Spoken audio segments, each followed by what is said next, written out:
এই ড্রেস পরে ভিডিও এই মানে আপনি রাম মন্দির যাচ্ছেন, কি ব্যাপার? অনেকদিন থেকে আশা ছিল যে রাম মন্দিরে প্রাণ প্রতিষ্ঠার দিনে উপস্থিত হব। আচ্ছা আচ্ছা, করোনা ভাইরাস বিগত কয়েক বছর আমার দিকে বিভ্রান্ত করে তুলেছে, তাই ভগবানের কাছে প্রার্থনা করব যে করোনা ভাইরাসের মতো বড় ভাইরাস না পৃথিবীতে আর না আসে, এই প্রার্থনা করার উদ্দেশ্যে আমি অযোধ্যা রাম মন্দির রওনা দিয়েছি। আপনি মেদিনীপুরের মেদিনীপুরের চন্দ্রকোনা থানা যাদবপুর গ্রামে আমার বাড়ি। আচ্ছা আচ্ছা, নামটা যদি বলতেন। আমার নাম তিনাঙ্কুর পাল। হ্যাঁ, তো তিনাঙ্কুর দা ওই কবে স্টার্ট করেছিলেন আপনি? আজ 3 দিন স্টার্ট হয়েছে। তো এটা হচ্ছে ওনার মেসেজ।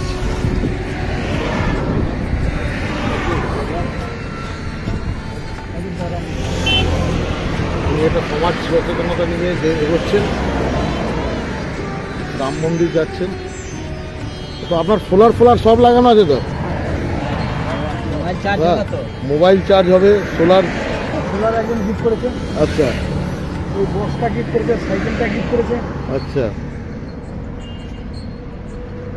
বাহ।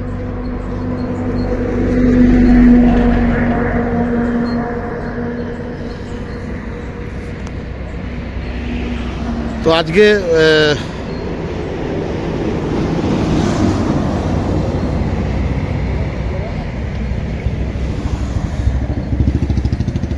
তো আপনি যতদূর যাচ্ছেন এই মুখোশটা পরেই যাচ্ছেন? হ্যাঁ, মুখোশটা পরেই যাচ্ছে। আচ্ছা,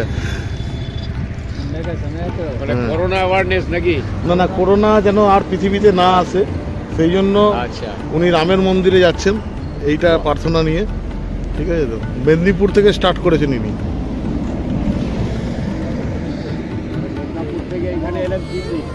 3 দিন হয়ে গেছে।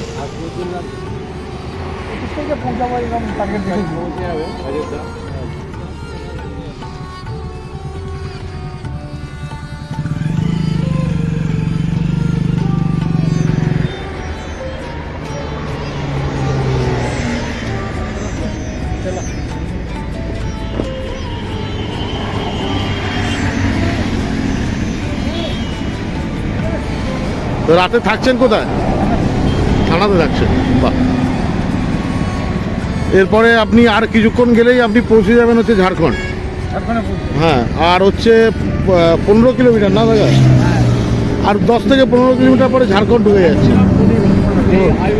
হাইওয়ে দিয়ে গেলে।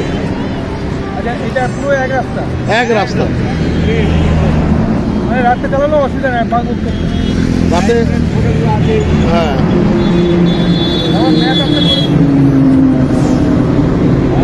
আলো তো আছে। দুর্গাপুর পেরিয়ে এসেছি। এটা আসানসোল আছে, মাঝামাঝি আছে।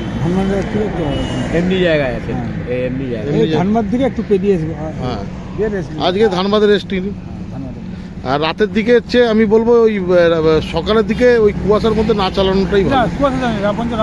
রাতে 12টা পর্যন্ত চালিয়েছি। বাহ বাহ বাহ।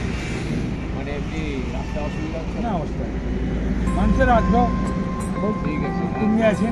ঠিক আছে দাদা, আমি এমনি আপনার এই আমাদের বজরং দলে রেখে বলে দেবো আপনি যাচ্ছেন। আপনাকে ধানবাদ থেকে রিসিভ, আপনি ধানবাদে স্টে করবেন তো? আচ্ছা, ধানবাদে রিসিভ করে দেবো আপনাকে। মোটামুটি আপনি ধানবাদ যা আছে আপনি মোটামুটি রাত 7-8টা পর্যন্ত পৌঁছে যাবেন। দেখি যদি আর একটু যেতে পারি তাহলে এগিয়ে যেতে, মানে যতটা এগিয়ে যেতে পারি। হ্যাঁ, দিনের বেলায় এরকম সময়টা টেনে নিচ্ছি, মানে আমাকে রানটা রাতে বেশি করতে হবে। আর এরকম কথা বলতেই হবে তো সবার সঙ্গে।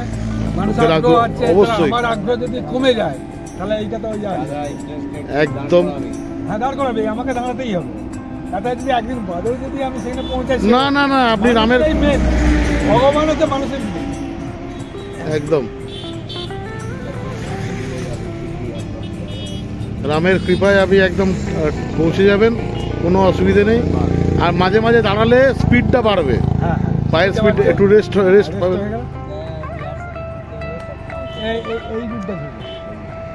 এইটা একটু বেশি যাচ্ছে। হ্যাঁ,